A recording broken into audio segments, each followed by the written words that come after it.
అందరికీ నమస్కారం. IYR talks మొదలుపెట్టి ఎఫెక్టివ్గా పోస్టింగ్స్ మొదలుపెట్టి ఒక సంవత్సర కాలం అయింది. ఈ సంవత్సర కాలంలో సబ్స్క్రైబర్స్ బేసు 3,000 నుంచి 33,000 దాకా పెరిగింది. ఐవైఆర్ టాక్స్ను ఆదరిస్తున్న మీ అందరికీ నా ధన్యవాదాలు. భవిష్యత్తులో కూడా ఇదే రకంగా ఐవైఆర్ టాక్స్ని మీరు ఆదరిస్తారని ఆశిస్తూ ఉన్నాను. Thank you.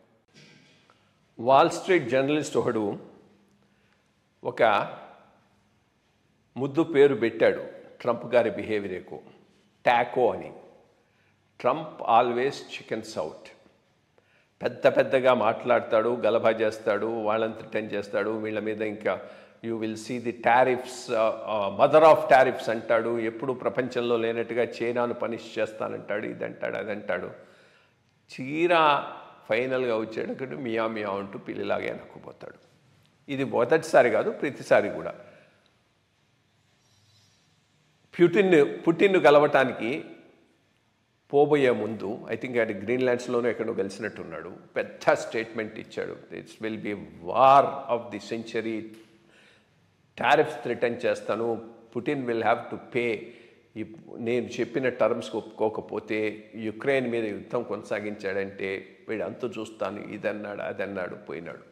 ఫైనల్గా అక్కడి నుంచి తిరిగి వచ్చేటప్పటికి లేదు పుటిన్ ఆగేటట్లు లేడు, యుద్ధం కొనసాగేటట్టుందని ఓ స్టేట్మెంట్ ఇచ్చి బయటకు వచ్చాడు.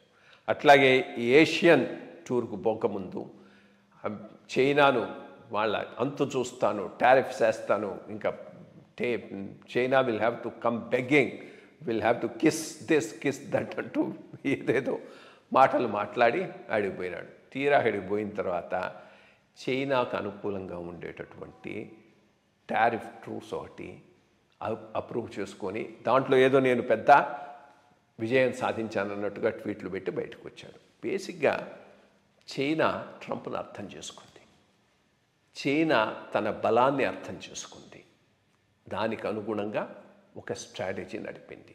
వాళ్ళ బలం ఏంది? 2 రకాలుగా ఆలోచించారు. మొట్టమొదటిది ఈ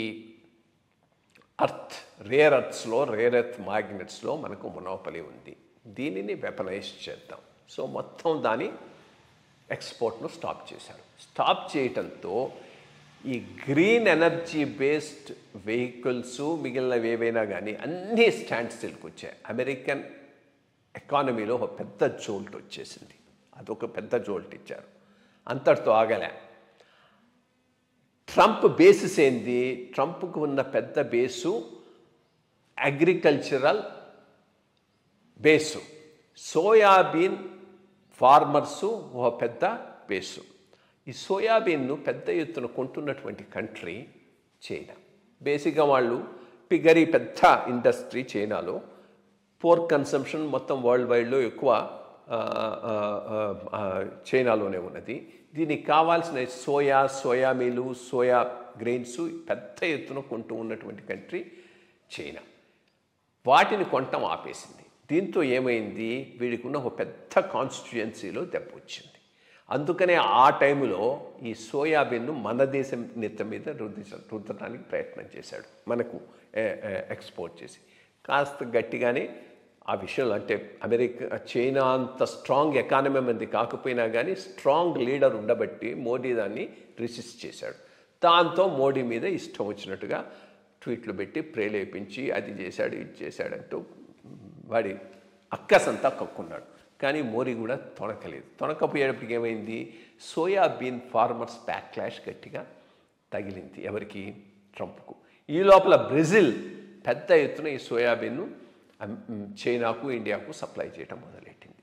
దాంతో తన పొలిటికల్ బేస్ దెబ్బతింటుందనేది రియలైజ్ చేసుకున్నాడు. సో ఇప్పుడు 2 రకాలుగా ట్రంప్ కార్నర్ అయినాడు. మొట్టమొదటిది తన సోయా ఫార్మర్స్ను రక్షించుకోవాలి, తద్వారా తన పొలిటికల్ లైఫ్కు ప్రాబ్లం లేకుండా చూసుకోవాలి. 2 రేర్ ఎర్త్ మ్యాగ్నెట్స్ సప్లై ఆగిపోకుండా చూసుకోవాలి. అప్పుడే చాలా ఇండస్ట్రీస్ అమెరికాలో ముందుకు పోయి సర్వైవ్ కాగలుగుతాయి. సో చాయిస్ పెద్దగా లేకపోయింది. ఇది అదనుగా తీసుకొని ఒక ట్రేడ్ డీల్కు అమెరికా సిద్ధమైంది. Trade deal which is favourable to them. So ఇప్పుడు ఫైనల్గా నేను 200%, 300%, 400% టారిఫ్స్ వేస్తానన్నవాడు అదంతా వదిలేసి 10%కో 15%కో సెటిల్ అయినాడు. వాళ్ళ సోయాబీన్ కొనటానికి చైనా ఒప్పుకునేది. దాంట్లో పెద్దవాళ్ళు చేసిన ఇదేమి లేదు, అంతకుముందు కూడా కొంటూ ఉన్నారు, ఇప్పుడు కొంటా ఉన్నారు, మధ్యలో ఆపేశారు. అట్లాగే రేర్ అర్త్ మ్యాగ్నెట్స్ను సప్లై చేయడానికి ఒప్పుకున్నది, so that industry does not suffer. అది వాళ్ళకు కూడా మెయిన్ అవుతుంది. సో ఈ ట్రేడ్ వార్లో ఈ మూమెంట్లో విజయం ఎవరిది అంటే ట్రంప్ది కాదు, చైనాది. ట్రంప్ అరిచి గలభా చేసి వాడి ట్రూత్ సోషల్లో రాసుకొని, ట్విట్టర్లో రాసుకొని అంతవరకే పరిమితమైనాడు. కానీ యాక్చువల్గా ట్రేడ్ డీల్ చేసుకునేటప్పుడు తల ఒగ్గక తప్పలేదు. అది కూడా విజయంగా వాడు చెప్పుకుంటూ ఉన్నా కానీ రియల్గా స్ట్రాటజిక్గా చాలా బాగా ప్లే చేసి విజయవంతమైంది ప్రస్తుతానికి మాత్రం చైనాయే. బట్ ఏదైనా కానీ ఈ ట్రేడ్ డీల్ అనేది మంచిదే, ప్రపంచ దీనికి ముందుకు పోవటానికి, ట్రేడ్ ముందుకు పోవటానికి ఉపయోగపడుతుంది. బట్ ఇండియాకు దీని ఎఫెక్ట్ ఏంటి? ఇండియాను మాత్రం టార్గెట్ చేస్తూ ఉన్నాడు. ఎందుకనంటే ఇండియా ఎకానమీ చైనా ఎకానమీ లాగా కాదు. టార్గెట్ చేసి ఈ కెన్ సర్వైవ్, ఈ కెన్ గో ఫార్వర్డ్. సో మనం పెద్ద చాయిసెస్ లేవు. మేబీ ఒక ట్రేడ్ డీలు మనం చాలా అడ్వాన్స్ స్టేజ్లో ఉన్నాడు, అది కంక్లూడ్ అయితే మంచిది. మేబీ కొంత ఈ సోయా బీను కార్న్ అవి కొనుక్కోక మనకు తప్పకపోవచ్చు. బట్ నేను కేసు ఓవరాల్గా కనుక టారిఫ్స్ తగ్గించి మార్కెట్ యాక్సెస్ ఇస్తే ఇండియన్ ఎకానమీ కూడా బాగానే ముందుకు పోయేటటువంటి అవకాశం ఉన్నది. ఐ థింక్ కొంత గివ్ అండ్ టేక్ అయితే తప్పకపోవచ్చు.